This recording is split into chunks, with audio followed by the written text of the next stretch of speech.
축제 피재앙이라는 제목으로 하나님 말씀 전하겠습니다. 개구리가 있었는데요. 어느 마을에 아주 큰 개구리가 있었다고 합니다. 근데 이 개구리가 어느 날 목욕탕을 갔는데요. 그런데 그 마을 목욕탕에서는 하나의 규칙이 있었다고 하네요. 어떤 규칙이냐? 자기보다 입 큰 사람을 만나면 그 사람을 때를 밀어줘야 한다는 거예요. 이 큰 개구리는 자기가 제일 크다고 생각해서 자신만만해서 목욕탕에 들어갔는데 그 목욕탕에는 누가 기다리고 있었냐면 악어가 자신의 때를 밀어줄 사람을 기다리고 있었던 거예요. 이 큰 개구리가 자기가 때를 밀게 될 줄 모르고 들어갔다가 악어의 그 거칠고 드넓은 등을 열심히 밀고 지쳐서 돌아왔어요. 화가 난 개구리가 병원에 가서 의사에게 요청을 합니다. 뭐라고 요청했냐면 입을 좀 찢어달라고. 근데 의사가 뭐라고 그랬냐면 입은 찢어질 수 있으나 그러면 하루밖에는 살지 못한다고 이렇게 얘기했습니다. 그랬더니 개구리가 그래도 좋다고 입을 찢어달라고. 애원해서 입을 찢고 수술을 마치고는 개구리가 바로 어디로 갔겠습니까? 목욕탕으로 갔죠. 그래서 목욕탕으로 가서 악어든 누구든 하마든 누구든 만나면 대적하리라 하고 달려갔는데 목욕탕 문에 이렇게 적혀 있었어요. 오늘은 쉽니다.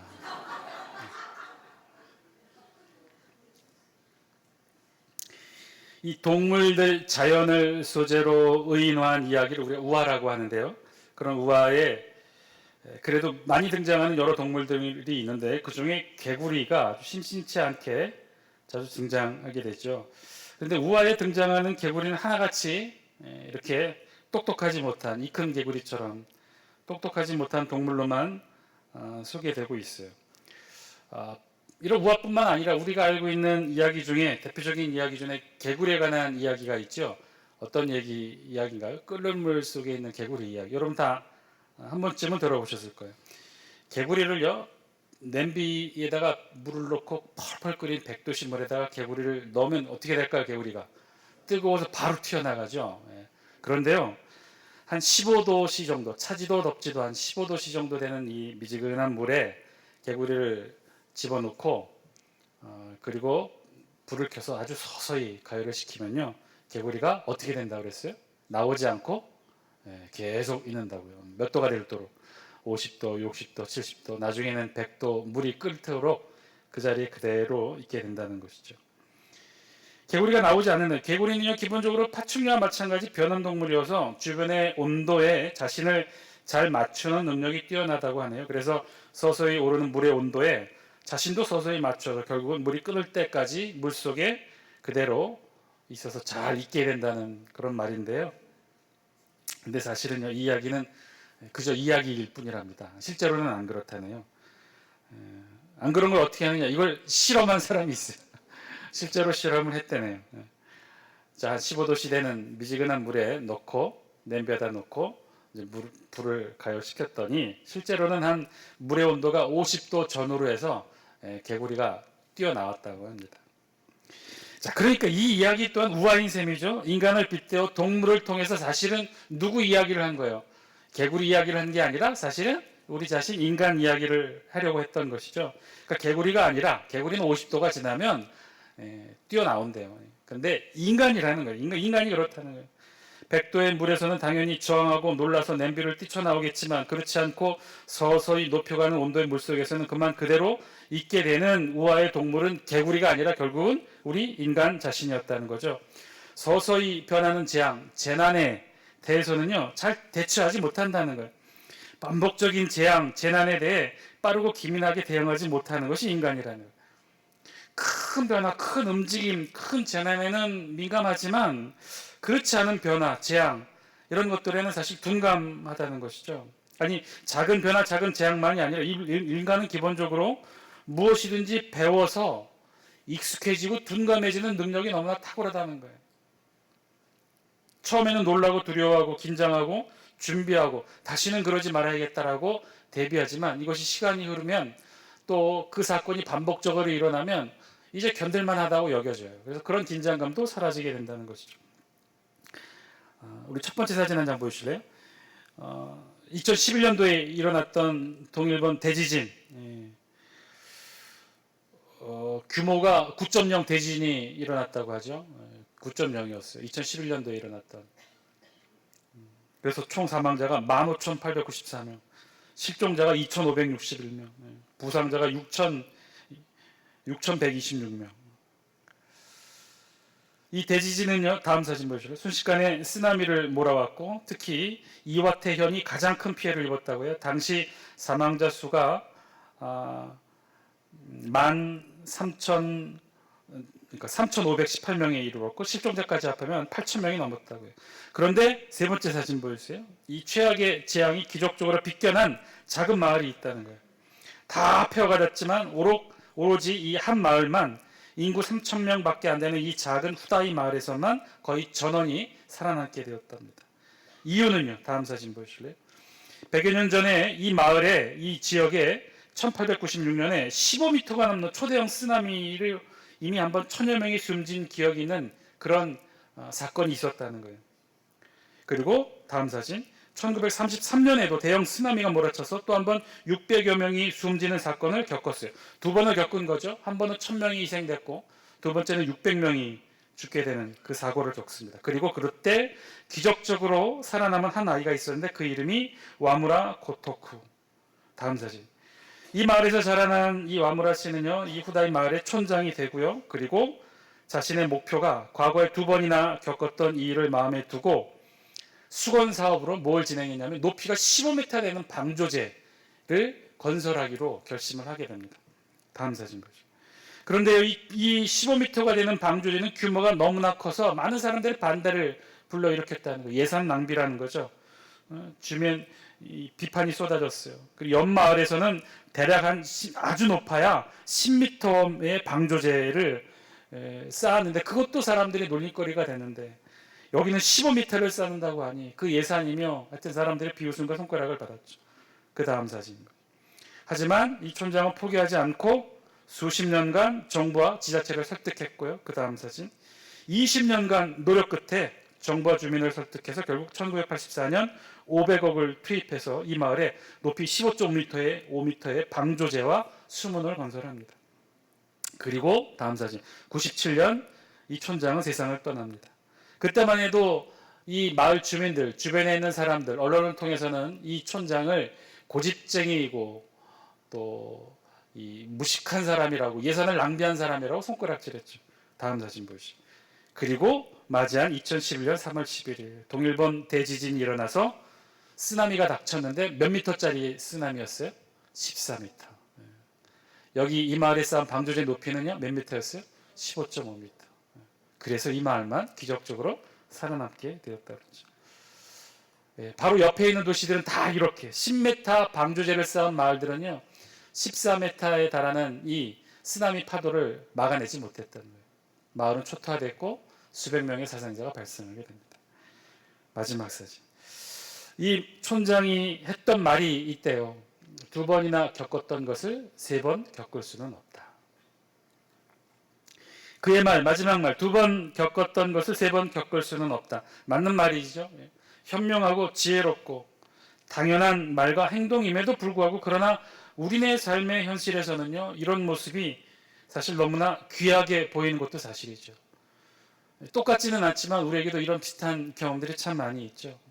번번이 우리 겪고 왔음에도 불구하고 거기에 대해서 대처하고 대비하고 긴장하고 노력하고 재앙을 재앙답게 우리가 그에 맞서서 준비하는 그런 모습들이 사실은 너무나 약한 것도 사실이에요. 왜 그럴까요? 왜 우리의 삶에서는 이렇게 지혜롭고 현명한 일들을 잘하지 못하는 것일까요? 우리의 삶은 가만 돌이켜보면요, 끓는 물에 개구리와 너무나 닮은 모습이 있는 것 같아요. 그러니 늘 하던 실수 똑같이 반복하고, 늘 하던 실패 똑같이 반복하고, 늘 넘어지던 곳에서 똑같이 넘어지고, 늘 주저앉던 곳에서 똑같이 주저앉는 일이 우리의 삶 가운데 끊임없이 반복해서 일어나게 된다는 것이죠. 왜 그럴까? 오늘 우리 본문에서도요, 반복적인 10가지 재앙에 직면한 애굽의 이야기가 오늘 우리 본문에 기록되고 있어요. 이제 오늘 우리 본문을 시작으로 12장 이 장자의 죽음에 이르기까지 애굽 땅을 향한 하나님의 10가지 심판의 재앙의 기록이 시작되고 있습니다. 오늘 우리 본문은요, 그 첫 번째 재앙, 피재앙에 관해 기록합니다. 우리 다 함께 이 14절 말씀 같이 한번 읽겠습니다. 함께 읽습니다. 시작. 여호와께서 모세에게 이르시되 바로의 마음이 완강하여 백성 보내기를 거절하는도다. 아멘. 사실 오늘 우리 본문 이 14절의 말씀으로 시작하고 있는데, 이 14절은요 오늘 본문의 서두일 뿐만 아니라 앞으로 12장 10가지 재앙 모두의 서원이기도 해요. 이 14절의 본문은요 앞으로 진행되는 12장까지 10가지 재앙의 모든 본문 말씀에 사실은 복선으로 깔린 주제의 말씀이기도 합니다. 한마디로 하나님은 왜 애굽에 10가지 재앙을 내리셨을까 하는 질문에 이 14절은 답을 주고 있어요. 그것은 한마디로 바로의 마음이 어떻기 때문에 그렇다는 거예요. 완강하기 때문에 그렇다는 거예요. 바로의 마음이 완강하기 때문에 이하 12장까지 10가지 재앙을 하나님께서 내릴 수밖에 없었다는 거죠. 그리고 오늘 그 첫 번째 피재앙에 대해 기록합니다. 그래서 오늘 우리가 함께 읽었던 14절부터 25절까지 전체적인 구조는요 15절부터 19절까지 하나님이 모세와 아론에게 피재앙에 대해 구체적으로 명하시는 명령을 기록하고 있고요. 그리고 20절부터는 실제로 모세와 아론이 바로 앞에서 하나님 말씀대로 피재앙을 행하는 내용을 기록하고 있습니다. 우리 15절 말씀 영상을 통해 같이 한번 읽겠습니다. 시작. 아침에 너는 바로에게로 가라. 보라, 그가 물 있는 곳으로 나오리니 너는 나일 강가에 서서 그를 맞으며 그 뱀 되었던 지팡이를 손에 잡고. 바로 오늘 있게 될 피재앙의 장소와 시간에 대해 언급하고 있죠. 그런데 그 장소가 어디라는 거예요? 피재앙을 일으킨 그 장소가 어디예요? 나일 강가라고 이야기하고 있습니다. 나일 강가. 아침에 너는 바로에게 가라. 보라, 그가 물 있는 곳으로 나오리니 너는 나일 강가에 서서 그를 맞으며. 우리가 그냥 읽으면 지나치기 쉬운 부분이나 오늘 자세히 보시면요 하나님은 오늘 모세와 아론에게 바로 왕의 만남에 대해 아주 치밀하게 잘 준비해 놓으신 것을 보게 돼요. 시간은요 아침 시간이었다고 그랬어요. 그리고 장소는 나일 강가였다고 모세에게 말씀해요. 여러분, 바로는 왕이죠. 애굽의 왕이에요. 그럼 애굽의 왕이 항상 있는 곳이 어디였을까요? 왕이 있는 곳은 왕궁이었을 거예요. 그런데 오늘 하나님은 모세와 아론에게 바로 왕을 만나기 위해 어디로 가라고 말씀하시냐면 이 나일 강가로 말합니다. 나일 강가로 가라고 말씀하죠. 그것도 어떤 시간이냐? 이른 아침 시간. 그럼 왜 이 시간과 이 장소였을까? 바로 왕은 왜 이 시간에 나일 강가에 나오게 된 것일까? 아마도 추정컨대 이 바로 왕은 항상 정해진 시간에 그 날짜에 맞추어 이 나일 강가에 나와야만 했고, 그리고 그 이후로는 아마도 애굽의 여러 신 중에 나일강을 관장했던 크놈 신에게 나일강에서 제사하기 위해서였을 것입니다. 아마도 한 달에 한 번 정도 정해진 이 아침 시간에 바로 왕이 직접 제사장들과 함께 이곳에 나와 제사 드리는 시간이 있었는데, 그 시간을 지금 하나님께서 모세와 아론에게 알려주시고 그 시간에 나와 바로를 만나게 하셨던 거죠. 하나님은 그 시간을 아시고 모세와 아론을 통해 준비시킵니다. 그리고 16절 말씀 우리 같이 한번 읽겠습니다. 시작. 그에게 이르기를 히브리 사람의 하나님 여호와께서 나를 왕에게 보내어 이르시되 내 백성을 보내라. 그러면 그들이 광야에서 나를 섬길 것이니라 하였으나 이제까지 내가 듣지 아니하도다. 아멘.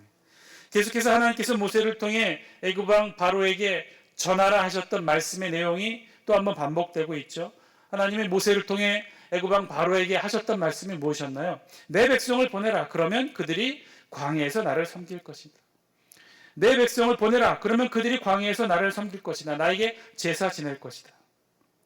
하나님께서 모세를 통해 지속적으로 바로에게 선포하셨던 그 말씀이에요. 그런데요, 바로 왕은 왜 이런 요구에 응하지 않았을까요? 얼핏 들으면 이스라엘 백성들이 광야에 나가서 하나님을 위하여 섬기고 제사드리고 예배하고 그러고 나서 어떻게 할까요? 그 땅은 광야예요. 사람들이 살기에 적합하지 않아요. 특별히 이스라엘 백성, 그 많은 백성들이 광야에 물도 없는 그곳에 지낼 수가 없었을 거예요. 그러면 광야에 나가서 하나님을 섬기고 제사하고 이스라엘 백성이 어떻게 할까요? 다시 애굽으로 돌아올 것이라고 하는 그런 뉘앙스의 말로 우리가 느껴지게 되는데, 그래서 애굽 왕 이 바로가 왜 이 말씀의 끝까지 이 말씀을 듣지 않았을까 우리가 그렇게 생각하는데, 사실은 그런 의미가 아니었어요.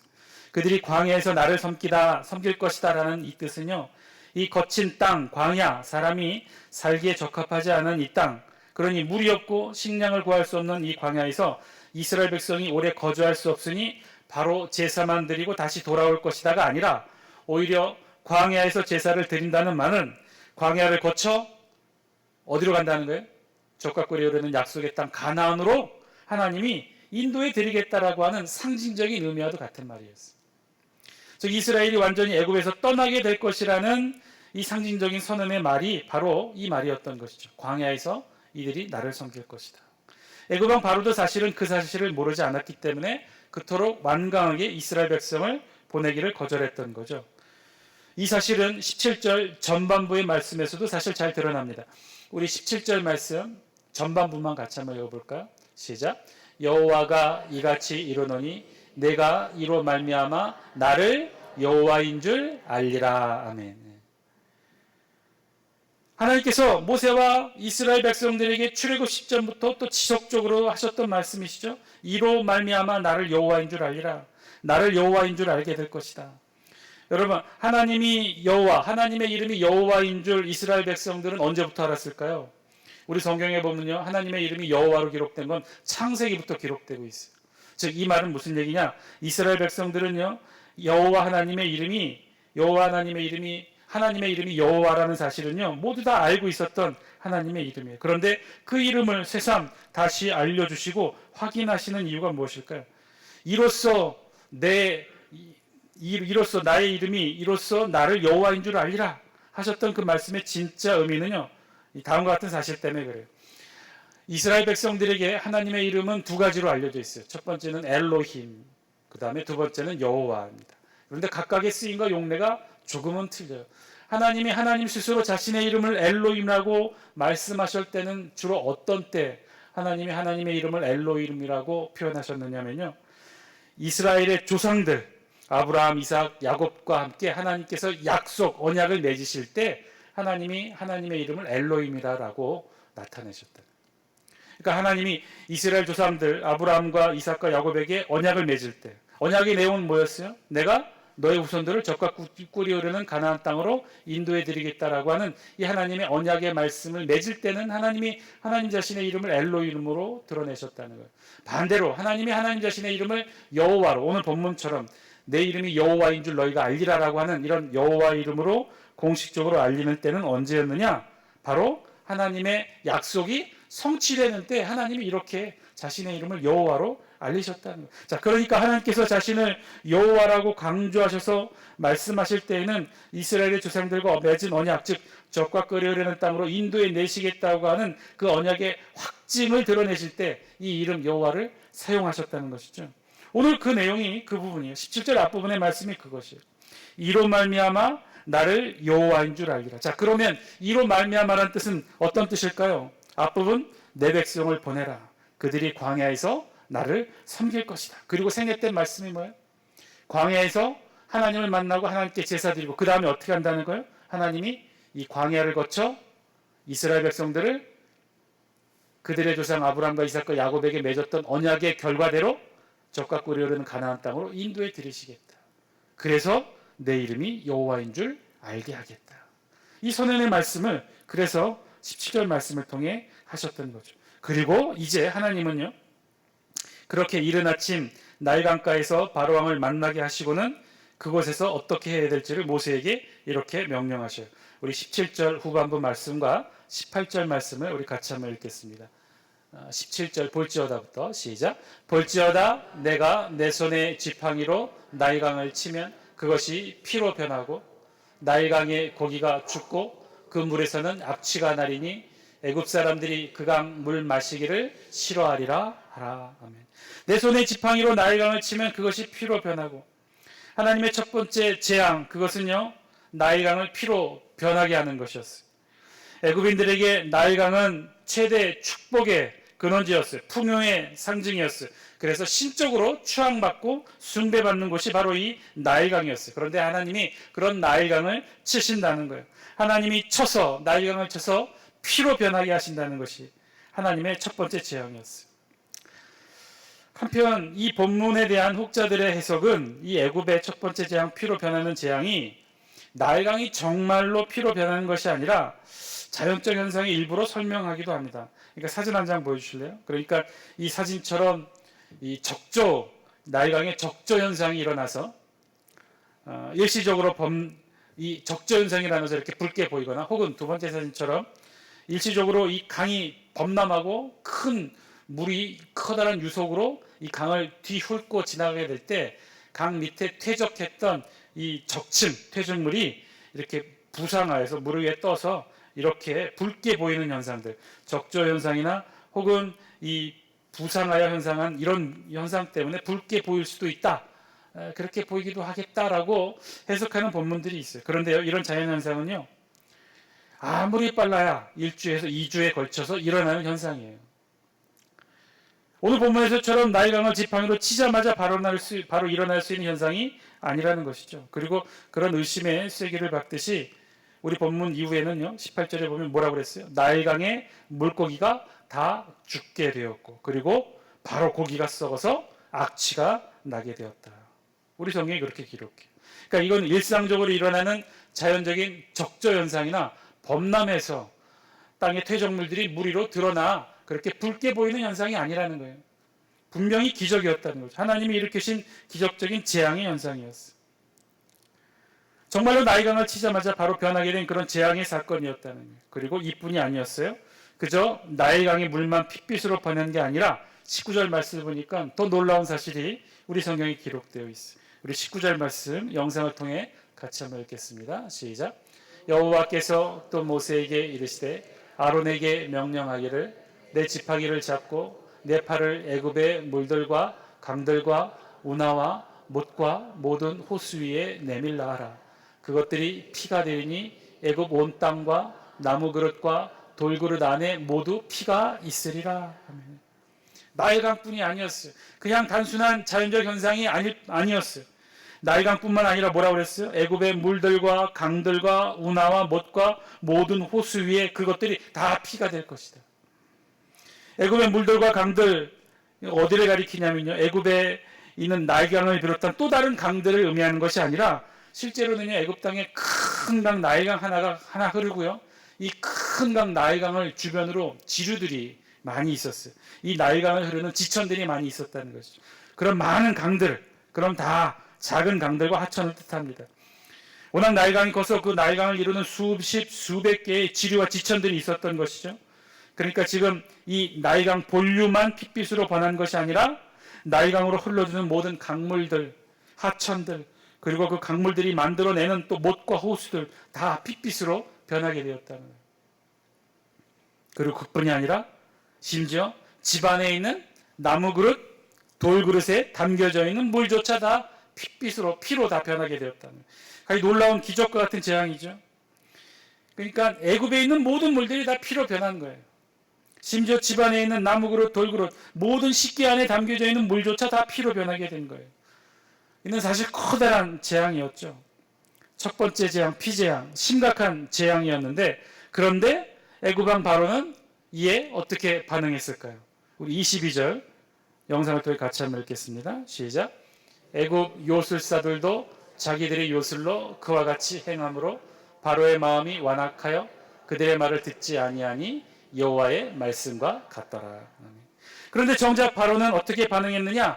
어떻게 반응했다고 그랬어요? 말을 듣지 않았다고 그랬어요. 바로의 마음이 완악해서 말을 듣지 않았다고 그랬어요. 그리고 그 이유를 애굽의 요술사들도 그와 같이 행했기 때문에 바로의 마음이 완악해졌다. 그래서 듣지 않았다. 애굽의 요술사들, 아마도 전시간 지팡이를 뱀으로 변하게 했던 바로 그들이었겠죠. 그런데 그들도 똑같이 지팡이를 가지고 강물을 치니 핏빛으로 변하게 되었다는 거예요. 이것으로 바로 왕의 마음이 오히려 완악해져서 말을 듣지 않게 되었다라고 성경이 기록해요. 그런데요, 궁금한 점이 생겨요. 애굽의 요술사들도 똑같이 했다는 것인데 실제로 그랬을까요? 왜냐하면 조금 의심스러운 이유가, 왜냐하면 지금 이 19절의 말씀을 보니까 모세가 처음 나일강을 쳤을 때 모세와 아론을 통해 하나님께서 모세와 아론을 통해 이 애굽 전역의 첫 번째 재앙 피재앙을 일으키실 때는 두 가지 과정을 거쳐서 일으켰어요. 먼저 모세를 통해서 모세가 지팡이로 나일강을 치니까 나일강이 피로 변하게 핏빛으로 변하게 되는 이 이적이 일어나요. 그리고 두 번째는 누구였어요? 모세가 아니라 하나님이 아론에게 명령하셨죠. 아론이 어떻게 했어요? 아론의 지팡이를 번쩍 애굽을 향해 들었을 때 나일강뿐만 아니라 나일강으로 흘러드는 모든 지류와 하층들 뿐만 아니라 애굽에 있는 모든 물들, 심지어 집안에 있는 식기의 그릇에 담겨있는 모든 물까지도 다 피로 변하게 되는 놀라운 기적을 일으켰죠. 그래서 하나님이 이 피재앙을 일으킬 때는 두 가지 단계를 거쳐서 피재앙을 일으켰다는 거예요. 모세가 나일강을 쳐서 피로 변하고 아론이 지팡이를 들어 애굽 전역의 모든 물들이 다 피로 변하게 했다는 거예요. 자, 그러면 궁금증은 이거예요. 나중에 모세 아론을 통해 애굽 전역에 팔을 들어서 애굽 전역에 있는 모든 물들이 이미 다 피로 변했는데 궁금한 점, 애굽의 요술사들은 무슨 물을 도대체 피로 변하게 했던 것일까요?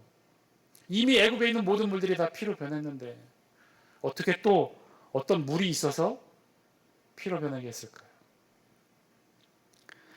그 의심뿐만 아니라 더 정확하게는요, 애굽의 바로 왕이 오히려 애굽의 술사들도 이런 재앙을 할 수 있다라고 한 그런 마음의 편안함과 위로를 얻기 위해서는요, 애굽의 요술사들은 반대로 했어야 돼요. 좀 무슨 얘기냐? 애굽의 요술사들도 그런 할 수 있는 능력을 만약에 가지고 있다면, 서로 가지고 있었다면 반대로 했어야 되죠. 반대로 어떻게 해요? 모세와 아론이 애굽 전역의 모든 물을 다 피로 변한 그것을 어떻게 바꾸는 거예요? 반대로 피를 물로 바꾸는 일을 했어야죠. 그래야 진짜 이적과 기적을 애굽의 술사들도 했던 것이고 바로왕이 거기에 마음을 두고 위로했어야 되죠. 그러나 바로왕은 그렇지 않았어요. 우리 성경은 그렇지 않았어요. 우리 성경을 보니 그런 것이 아니었어요. 그저 추정컨대 애굽의 요술사들은 이미 피로 변한 애굽의 물을 가지고 장난을 쳤던 것 같아요. 그 장난에 애굽의 바로왕이 마음을 놓습니다. 그리고 완악한 마음으로 똑같이 하나님의 말씀을 듣지 않았다고 우리 성경이 기록해요. 사랑하는 장수교 성도 여러분, 오늘 말씀을 통해 우리에게도 들려주시는 하나님의 음성, 저와 여러분들이 들을 수 있게 되길 바랍니다. 재앙이죠. 모든 물이 다 피로 변했으니 큰 재앙이에요. 우리 성경 25절에 보니 이것은 일주일이나 지속됐다고 그랬어요. 일주일간 물도 먹지 못하고 악취 속에서 애굽 사람들은 보내야 됐으니까 큰 재앙이었을 것입니다. 그런데요, 오늘 우리 성경에 보니 바로의 마음이 변하지 않았다고 했어요. 그 이유를 우리 성경은 바로의 마음이 14절 완강하여서 22절 완악하여서 그렇게 되었다는 거예요. 완강하고 완악하여 바로의 마음이 변하지 않았다는 거예요. 그 큰 재앙, 피재앙, 그 재앙 앞에서도 바로의 마음이 변하지 않았다는 거예요. 완강하다, 완악하다, 이 각각 원어로는요, 완강하다, 카베드, 그 뜻은요, 무거워지다라는 뜻이. 완악하다, 하자크, 그 원어의 뜻은요, 굳게 하다, 굳어지다라는 뜻이. 그러니까 바로의 마음이 무거워지고 굳어졌다는 거예요. 무거워지고 굳어진 바로의 그 마음이 재앙 앞에서도 그래서 변치 않게 되었다는 거예요. 사랑하는 장수교 성도 여러분, 오늘 말씀을 통해 우리도 하나님의 음성 들을 수 있게 되길 바랍니다.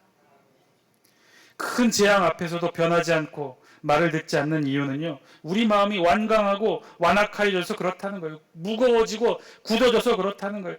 무거워지고 굳어지니까 재앙을 재앙으로 보지 못한다는 거예요. 애굽이 그랬어요. 오늘 이 재앙이 애굽에게는 첫 번째 재앙이라고 했어요. 이 첫 번째 재앙에 바로를 비롯한 애굽 모든 사람들이 완강하고 완악해지고 굳어지고 무거워져서 변하지 않는 것이 아니라 이 재앙을 재앙으로 인식했다면, 그래서 그 마음을 돌렸다면 두 번째, 세 번째, 10번째 재앙까지 갔을까요? 그렇지 않았겠죠. 저들은 변하지 않았어요. 10번째 가기까지 저들의 마음은 변하지 않았다는 거예요. 완강하고 완악하여져서 변하지 않았다는 거예요. 그래서 저들은 재앙을 10번까지도 거치게 되었다는 것이죠. 사랑하는 장수교 성도 여러분, 오늘 말씀을 통해 보니까 진짜 재앙이 뭔지 아십니까? 우리에게는 진짜 재앙은요, 그것은 변하지 않고 이 완강하고 완악한 이 마음, 무거워지고 굳어진 이 마음, 딱딱하게 굳어져서 변할 줄 모르고, 딱딱하게 굳어져서 들을 줄 모르고, 딱딱하게 굳어져서 바뀔 줄 모르는 이 마음이 진짜 재앙이라는 거예요. 굳어지고 딱딱해지고 무거워진 그 마음, 변하지 못하고 느끼지 못하고 받아들이지 못하고 듣지 못하는 그 마음, 완강하고 완악해진 마음이 바로 재앙이라는 거예요. 그러니 개구리처럼 온도가 올라가도 재앙이 더해가도 알지 못하고 변하지 못하고 바뀌지 못하는 것이겠죠. 우리는 그렇지 않은지 이 시간 말씀을 통해 저와 여러분이 함께 비춰보시고 하나님 앞에 기도의 자리로 나아가는 저와 여러분 되시기를 바랍니다. 하나님은 지금 오늘 본문을 통해 저와 여러분들에게 말씀하셔요. 너희들의 마음은 완강하고 완악하지 않는지. 하나님께서 어쩌면요 지금 이 세상 이 역사적 사건들을 통해 끊임없이 재앙의 모습들을 보여주고 있는지도 몰라요. 애굽왕 바로에게 10가지 재앙을 통해 보여주고 계시듯이 우리에게도 똑같이 재앙의 모습들로 보여주고 계신지도 몰라요. 우리 주변에 일어나는 너무나 많은 사건들이 있지 않습니까? 주변에 일어나는 많은 사건들을 통해 하나님이 끊임없이 우리에게 메시지를 전하고 계신지도 몰라요. 완강하고 완악하여진 우리 마음을 계속해서 두드리고 계신지도 몰라요. 오늘 저와 여러분 오늘 본문을 통해 주신 하나님의 음성 듣고 하나님 앞에 기도의 자리에 함께 나가기를 원합니다. 이 말씀 가지고 함께 기도하기를 원합니다. 우리도 말씀에 비춰 우리의 모습은 어떠한지, 우리도 완악하고 완강하고 무거워지고 굳어진 마음으로 있지는 않는지 하나님 앞에 말씀으로 또 하나님 앞에 기도의 자리로 함께 나아가는 저와 여러분들의 기도의 시간 되길 바랍니다. 우리 다 함께 이 기도 제목 놓고 함께 기도하기 원합니다.